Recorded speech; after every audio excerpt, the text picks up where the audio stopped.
So 80 to 90% of all divorces are women leaving men. Unpack that for us.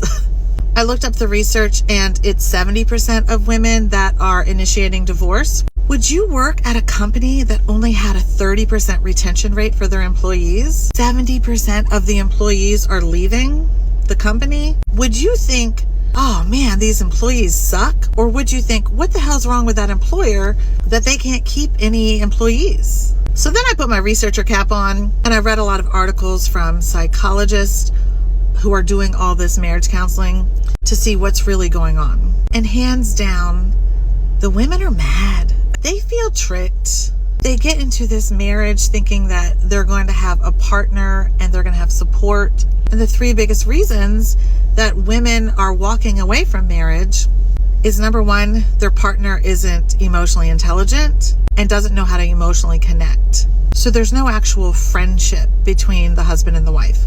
Number two, the women are carrying all of the mental load and emotional labor for the entire family, and it's exhausting. And number three, they're just not accepting abuse anymore. And abuse is defined as someone who tries to control you, manipulate you, or neglect you. And the statistics show that 50% of women, once they get divorced, don't remarry. They're done. But 70% of men will remarry. Because studies also show that marriage is much more beneficial for men.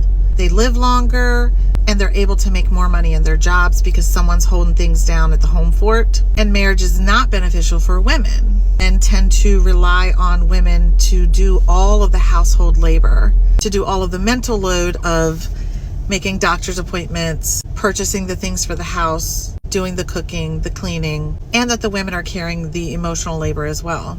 Meaning they're always trying to initiate connection and help regulate everybody's emotions better.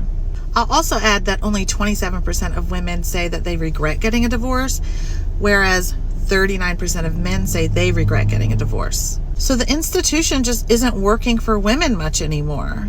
And so much of that has to do with the fact that men are struggling to regulate their emotions, to be emotionally intelligent, and to know how to emotionally connect with a woman, especially around the area of having empathy. So that's my interpretation of the statistics. What's yours? Hi guys, thank you so much for clicking on a new video. Thank you so much for coming back to my channel. I really appreciate you, and thank you so much to all my subscribers. I really appreciate you guys' support. So guys, today we are talking about divorce and different women experience having divorce, how they're dealing with it, how difficult it was for their children, and the places that they are in different stages of their divorce. So guys, as I said before, I am married right now and I have never been divorced, but I've definitely have experience with breakup before. So anyway guys, let's get into the video. Let's see what these creators are sharing and how they're handling it, and I hope this help another woman knowing that it's going to be okay. There's always a light at the end of the tunnel. Because I find sometimes when you're in a relationship that you really wanted to be in, whether the person cheat or whether it was a sudden breakup or for whatever reason that you decide to have a divorce, I find you can get so heartbroken and so disappointed. But I always believe good things will come at the end of that storm, right? Because I always think everything like it is a season, it will be over. But I know, especially when you have kids, it can be really hard. So guys, let's get in the video and we will talk some more after. The court notified me that my final decree of divorce has been approved by the judge. I know that it sucks being alone. I come home and I'm alone. I go everywhere alone. I don't hardly talk to him anymore.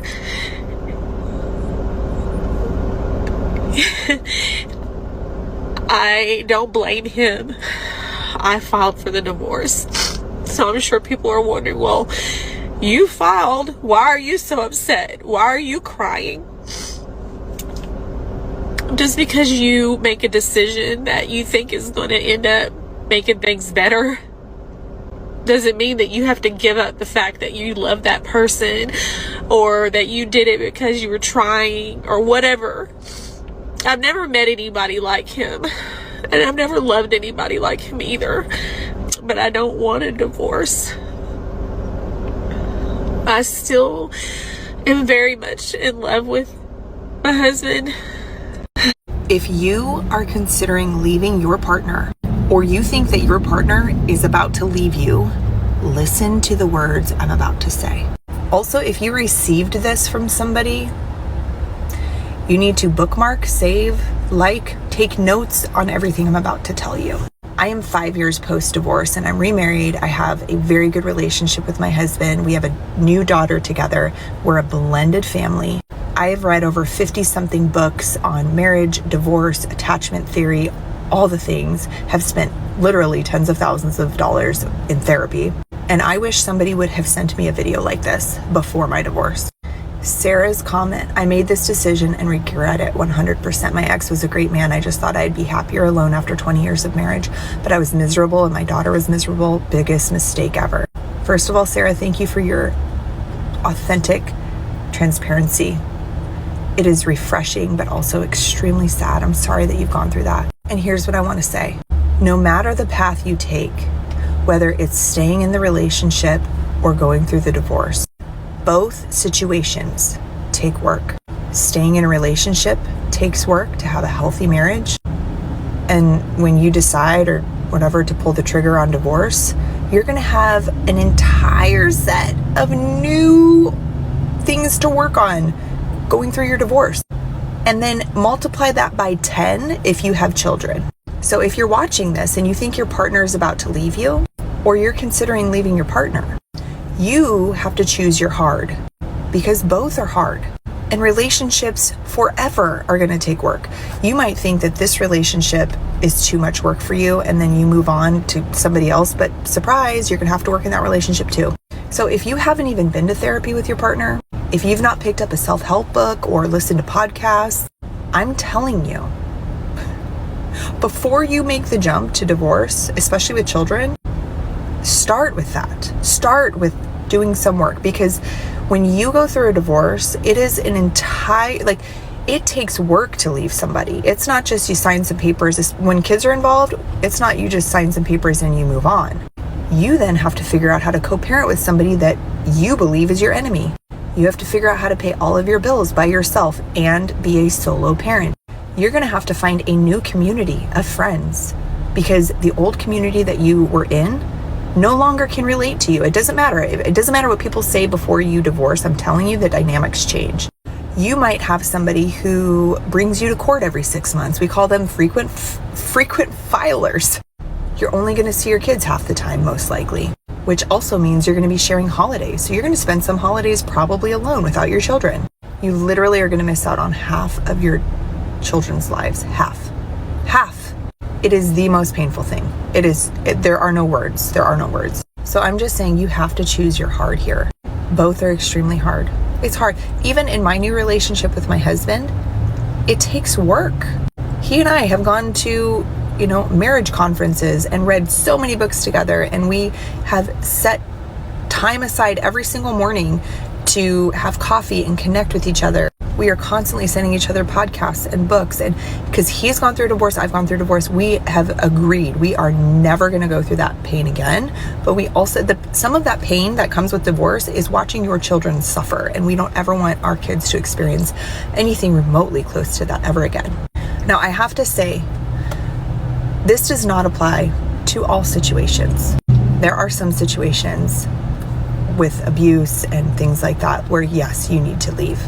I am not talking to those situations. I'm talking to the people who, they just don't get along, or they don't like their spouse or whatever, and they're like, man, I could probably be happier somewhere else.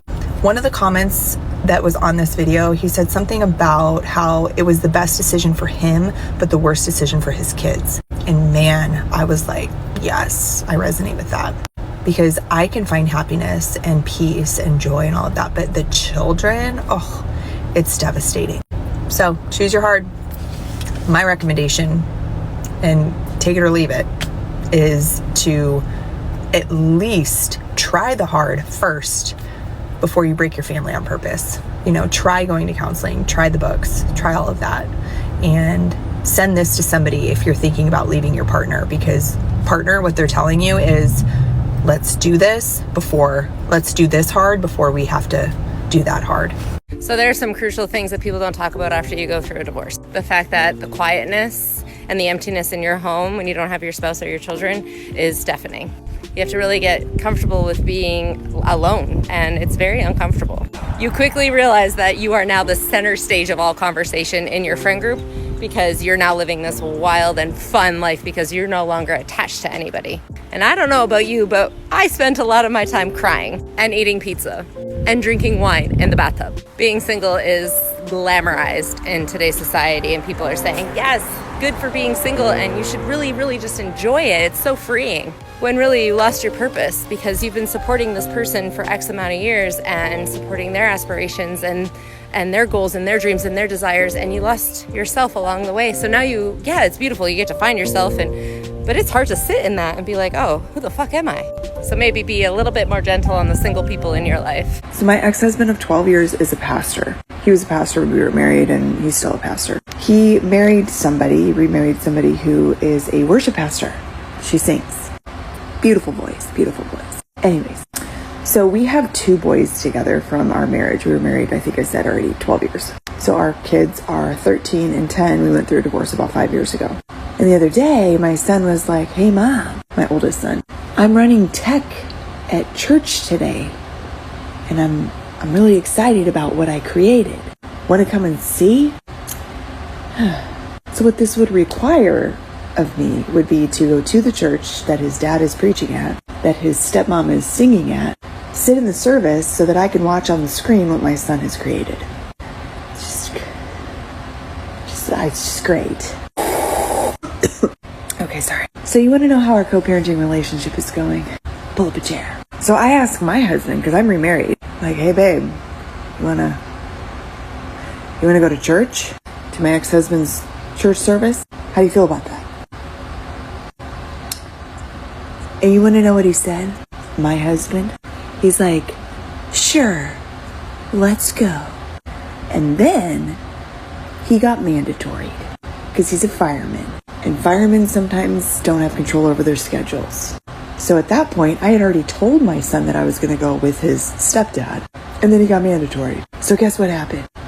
I went by myself. I mean, technically I wasn't by myself because I had a baby, but I still went. Also, this is the same church that I attended when I was married to my husband. So I used to be the youth pastor's wife at this church. Want to talk about awkward? Just saying. And I haven't been back to that church since the day that I left. 12 years ago. Wait, no. 5 years ago. I had to think there for a second. So, the morning of, I get up, I get ready. Of course, I've got butterflies. But I just keep telling myself, it's not about me, it's about the kid. Probably going to see 15-year-old grandmas that I, remember from 5 years ago. Probably going to judge me for divorcing. Because, unfortunately, the Christian community, sometimes people judge. Y'all are judgy. It's true. It's unfortunate, in my opinion. Anyway, so I get up, get ready, get the baby ready, get in the car, our minivan. We have a minivan. Drive to the church, pull in. I don't park in the same parking spot that I used to park in because somebody else is parked there. Take a deep breath, walk in the door. And it's like flashback city. Like the signs that I made from 10 years ago are still on the walls. I have a Cricut and I used to cut out vinyl, and anyways, my vinyl signs are still up. A lot had changed, and honestly, I recognized 2 people, like a ton of people were new. Long story there, but it was a totally different church. So I walk in, I look over, and guess who I see? Well, first of all, I was greeted, you're not going to believe this, by my ex-husband's wife's mom. She came up to me, she's like, oh my gosh, it's so good to see you. Okay. She came up and she was like, saying hi to the baby, had all these compliments, genuinely a sweetheart. Showed me where I could sit, showed me the nursery for the baby. Just almost too sweet. I'm like, there's gotta be something behind this kindness. Oh, hang on. Okay, there we go. So anyways, I sit down and I look over and guess who it is? My ex-husband and his beautiful wife. They're actually on the stage getting ready to perform because he sings too. Who knew? So they're going to sing together on the stage. So I get situated. I look back in the tech booth and I'm like, you know what? I'm going to go say hi to my son. So I walk back there, peek my little head in. Hey, buddy. I'm like, hey, dude, I'm here. And he's like, Ma. I'm like, yeah. He's like, ah. I was like, I'm sitting right up there. I can't wait to see your slideshow. And he just kind of nodded and smirked. And then you know what I did? You're not going to believe this. Not going to believe it. I went up and I sat in that seat in the church service. And the music started. And I sang songs with my ex-husband and his beautiful wife. And then I listened to the sermon all the way through. True story. I think I had to go to the bathroom at one point, but other than that, I sat the entire time. Was it a little bit triggery for me? Yes. I'm not gonna lie. We were married for 12 years and I spent pretty much every day in that church because we were in full-time ministry and the church was associated with the school and I taught at the school. So literally 6 days a week there. I used to sing on that stage. I used to give messages from that platform. And I used to watch my husband do all of those things. Now he's my ex-husband. So it was a little bit triggery. Not gonna lie. But here's the deal. You wanna know what I really think of this situation? How I really feel? My honest to God thoughts? I think that honestly, as hard as that was for me to walk into that building, because it was really triggery, my son just wanted me to see what he was doing and to be a part of his life. And he's with his dad half the time. And that's a big part of his life. So the fact that I even got an invitation felt like an honor. And I had to set my own insecurities and my own stuff aside and walk in there and support him. And that's what I did. And honestly, I was met with so much grace. The entire church was incredible. The community was so kind and accepting. I honestly didn't feel judged. Even if I was judged, it's other people's opinions of me. It's none of my business, right? But they were so sweet and kind and loving. And I'm so glad that I went. I'm glad that I went for my son, but I'm also glad that I went because the stories that I was telling myself about the opinions that people had of me in that church completely dissolved the second that I walked in. And it was actually really healing for me. It truly was. So, sometimes when you do the work for the good of the kids, it's actually more of a blessing for you. And the healing that takes place in your heart and in your mind is far greater than you can even imagine. And good for my ex-husband and his wife to be so accepting and loving of me. They really are good people. And I'm so thankful that they're in the boys' lives. Because I got a peek into the boys' world over there in a way that I would have never been able to had I not walked into that church. So, let's work to co-parent in peace, guys.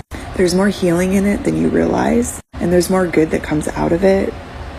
Good for the kids, but also good for you. Good for the co-parenting relationship.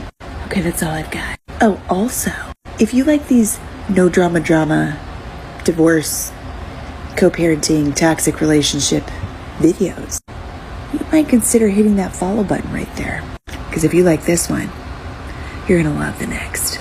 Okay, bye. I'm divorced. I thought I'd be happier, except the judge set the child support amount at $326 a month. $326 a month for 2 kids for child support is what he has to pay me. $326 a month because he's not working. Because he chooses not to. I was able to cross-examine him, which was fun. And I asked him how many hours a week he spends working. or trying to sell houses, because technically he still has a real estate license, so technically he's still a realtor. He said 15 hours a week approximately is how many hours he works per week. Grown man, grown able-bodied man with transportation and no childcare to worry about, says he works 15 hours a week. It's been 1 year, a whole year, since I loaded both my babies in the car, 34 weeks pregnant, with 1 suitcase apiece, and drove 1,000 miles to leave my toxic marriage and come home. I distinctly remember this moment about 2.5 hours into the trip when they both fell asleep for the first time, because it was the first time I cried. I was sending my family updates along the way, and every time we crossed the state line, I sent an update. This trip, which was 1,000 miles, which should have taken me 14 hours, took me 20 hours over 2 days because I had 2 toddlers, both in diapers, I was 34 weeks pregnant, and I had my dog. Things did not work out as planned when we got home, and we spent the first 5 days in a hotel room. And when I tell you this was the hardest 7 days of my life, there's no other way to put it. My own personal hell. After those first 5 days, my best friend took us in. This was our first day at her house. That's my little man sitting on her couch, and we ended up living with her for 4 months. In this time, I reconnected with my childhood sweetheart and best friend, and we decided to move in together in June. This was the day we moved in. They were watching a tablet, literally because we didn't even have the internet or anything set up yet. In July, I joined the Creator Fund, and my life absolutely changed. I've been in articles. I've been on Good Morning America. I'm making more money than I've ever made in my entire life. I bought myself a new car. We took a dream vacation to Cancun. My relationship is so healthy and so solid. This man healed me. He held me while I cried. He held me while I put myself back together. My best friend helped piece me back together. My family was there to piece me back together. All of this to say that if you would have told me a year ago when I left and I was at my lowest and my most broken, that this is where I would be exactly a year from that day, I never would have believed you. I never would have believed you. But here we are. The most painful decision I've ever made? Yes. The best decision I've ever made? Also yes.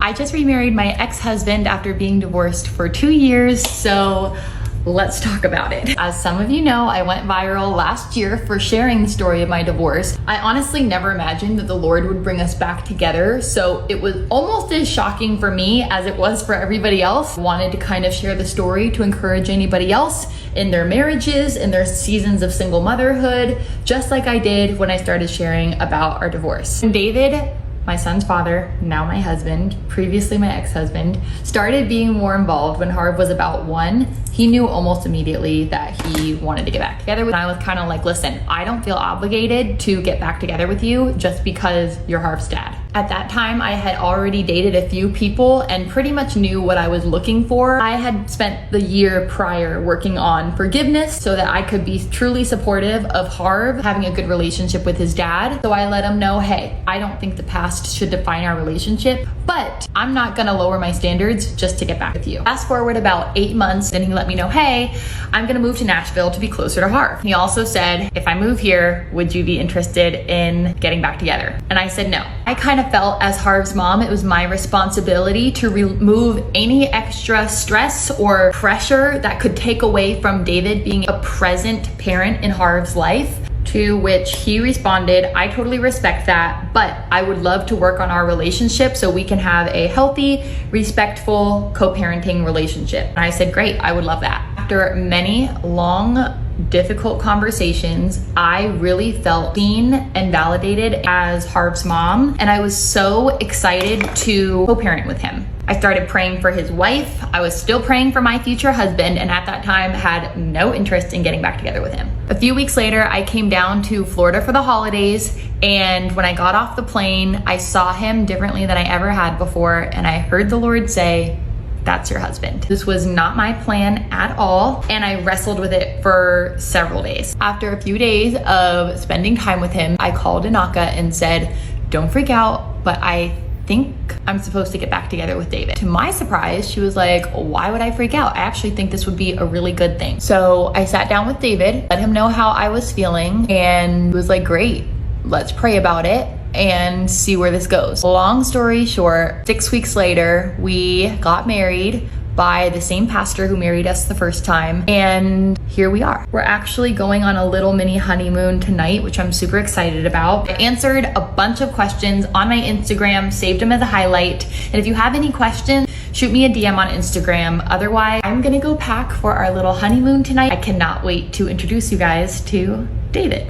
When I first got divorced, it was the hardest part of my life. I didn't have anything. I didn't have no car. I had to start over. I literally had to sell my car. Me and my kids got on a flight with 4 suitcases and my dog, and I had to start over. I ended up having to move back with my parents. Me and my kids was sleeping in a queen size bed.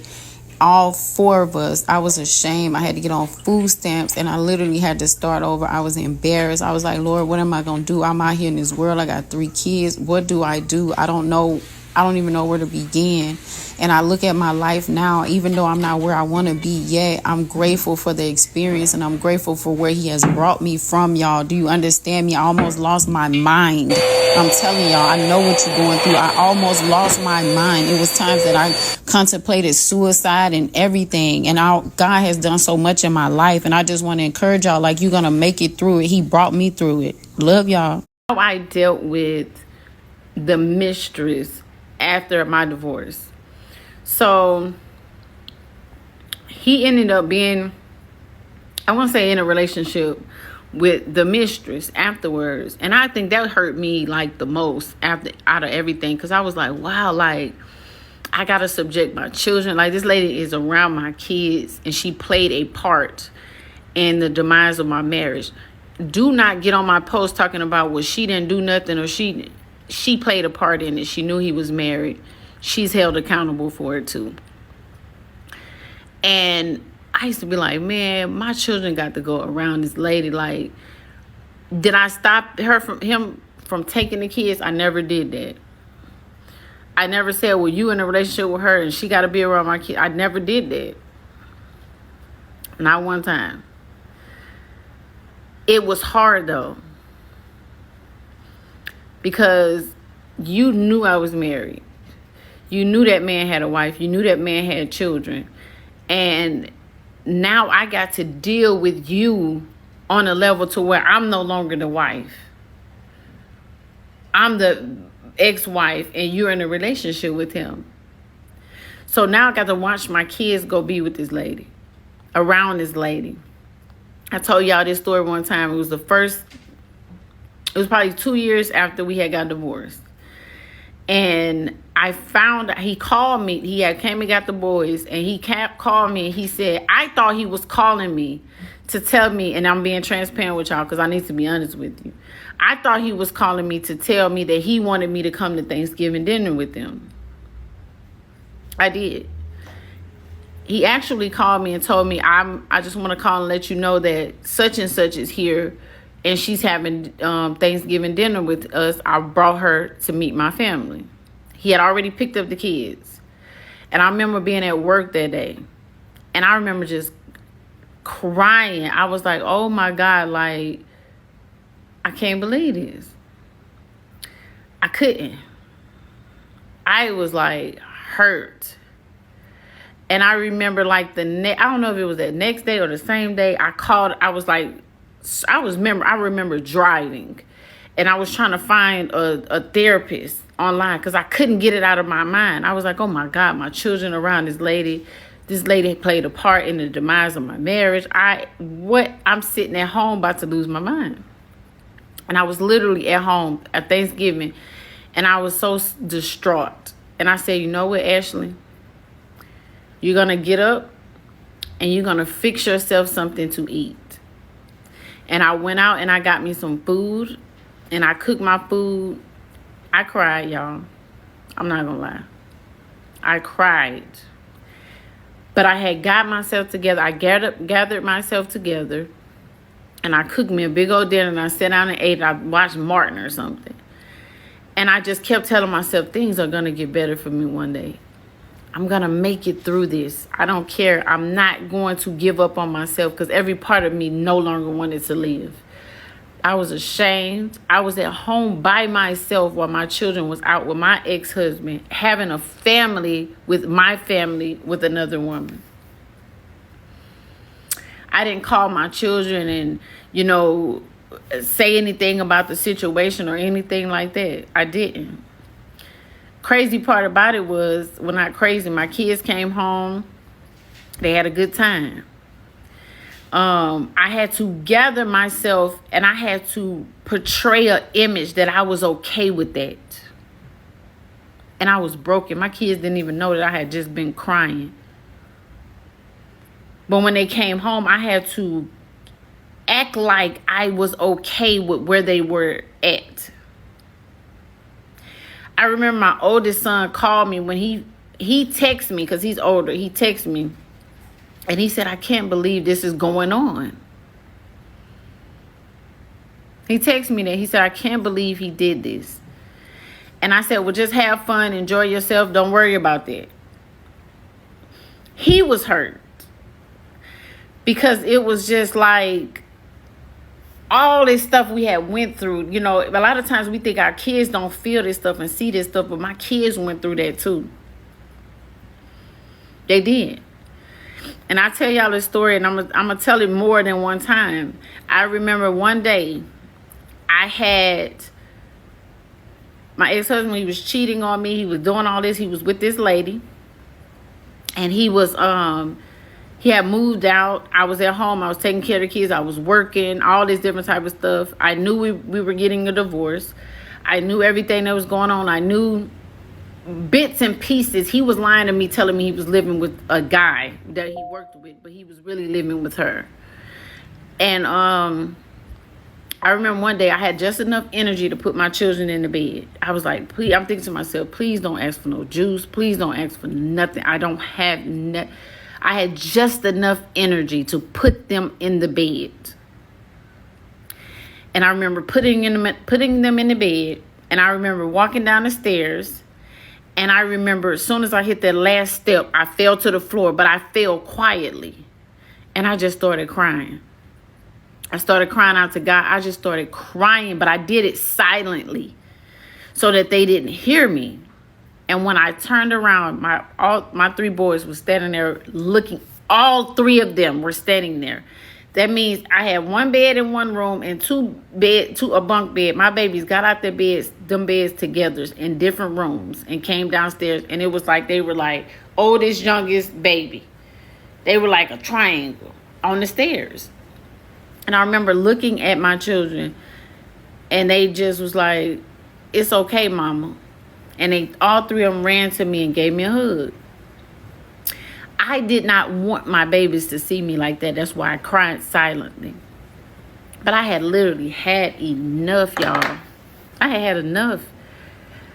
I was working. I'm taking care of them. I'm trying to deal with this marriage. I'm trying to deal with this infidelity. I'm trying to prepare to move, because this man had already told me I don't have anywhere for y'all to go. Y'all got to get out. So we're doing all these different type of things I'm carrying, still having to be a mother, still trying to make sure they're doing good in school, daycare, all these different type of emotions I'm carrying by myself. And the only thing he's doing is with another woman and working. I had enough. And when I turned around and I see my kids, I didn't want my kids to see me on that floor crying. I was in my mind, I'm like, please don't ask for no snack when I was putting them in the bed, because I was just at this, I had this amount of energy before I broke down. And I looked back, and they came and ran, it's okay, mama, and they gave me a hug. All three of my boys grabbed me at the same time and hugged me. I felt ashamed. But in all actuality, I needed that, because I was trying to shelter my feelings from them for so long, because I didn't want them to feel what I was going through. But they knew it. They saw it. I didn't think that they saw it. I didn't think that they knew these emotions that I was trying to hide from them. I didn't think they saw it, but they did. We can't hide them from these kids. They know. And I want to encourage y'all today, like, if you have children, you going through a divorce, if you went through a divorce, I'm not going to tell you to rely on your children for emotional stability. But I want you to understand these children are going to need your support too, because they are not stupid. They're not. And it's okay for you to feel a certain type of way. It's okay for you to want to break down. It's okay. Don't try to act like these emotions are not there and keep on going and going and going and going, because you'll end up having a nervous breakdown. Acknowledge these emotions. Seek help. If you got to get to a therapist, you friend, somebody, don't try to do it on your own. I tried to do it on my own because I was already ashamed. Everybody that I had reached out to that wasn't there for me. So I said, you know what? I'm going to deal with it on my own. Don't try to deal with it on your own, y'all. Because you'll get to the point where you almost lose your mind. And that's what I felt like that day. And you're going to be okay. Like y'all are going to be okay. I'm telling you, you're going to make it through it. Y'all message me and say you can't make it. You're depressed. You are going to make it. I'm telling you, you don't have a choice. People are depending on you. You're depending on you. And you're going to be okay because I made it. So I just want to, I be passionate. I hate the little 10 minutes. I wish it was 20. But love y'all. I decided to get divorced for my second time at age 30. I went kicking and screaming. Actually, I went over to my girlfriend's house to complain for the 100th time about the things my husband was doing that I didn't like. And she so boldly said to me, maybe it's you. And I was like, excuse me? I'm sure that it's him. But she got into my head and I thought, well, maybe I should go to a therapist. And the therapist can say that it's him. So we went to this man, Louis Quimby. Louis Quimby was 73. He had been in practice for over 30 years. And when I tell you he was scary, I mean he was fucking terrifying. In this session, we got to the root of a few things. One, my husband at the time, zero interest in changing. Me, totally codependent and only willing to change if he was. Except then Louis got in my head. At the end of the session, he invites us to his group therapy session. And my husband immediately says no. He looks at me and says, well, you can come. You can go alone. On the drive home from that therapy session, when I tell you, everything was blurry as fuck. I was crying. My head was on the window. I was in such victim mode. Like, who is going to save me from this? Somehow, some way, within a few days, I decided that I was going to go to group therapy alone. And that is what I did. For 6 months, every Wednesday at 5:30, I went to group therapy with Louis Quimby and 6 other people where he drilled into me things like, you need to make agreements in your relationships. Here are the 5 categories: sex, power, money, words, and feelings. If you do not have agreements in those places, you are going with the person who has the strongest opinion. You need to understand how you got your needs met. When he asked me the question, how did you learn to get your needs met? It took me 2 months to answer. When he asked me the question, what are your requirements in a relationship? It took me 3 months to answer. But within 6 months, I firmly decided I will be getting a divorce. 4 years I was single after that, practicing my requirements while dating, to the point where I would have them in the door and out the door within a week. It made me so strong and so ready to actually have a marriage. Now I've been married for 10 years. I'm obsessed with him. You wanna know what my biggest regret of my divorce was? Letting the divorce dictate what I did for about the first 8 years when I started it.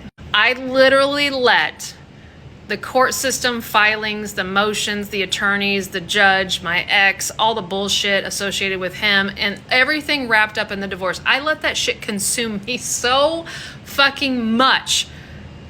It is my number one regret. My self-esteem was so low during those first 8 years. I lived and breathed trying to kiss a man's ass who hated my guts, who was always going to hate me, just so I could come across that our co-parenting journey was okay when it really was not. It was a shamble. It was a shit show. And I literally tried everything I could to make it perfect for my kids, when in reality, I was only causing more problems because I was showing my kids that boundaries don't matter, self-worth wasn't important, and that I could just, let someone fuck me up with their words. Don't be me. Take care of yourself during this journey. Hi guys, thank you so much again for watching the video. What are your thoughts now that you watched the video? So guys, as I said before, a breakup sometime is necessary, especially if there's abuse or cheating or something like that. Everyone have their own guidelines or their own thing that's a deal breaker. So guys, let me know in my comment section. Let's continue talking. But as I said before, sometime a breakup is a blessing in disguise. Thank you so much again for watching. I will see you all in my next video.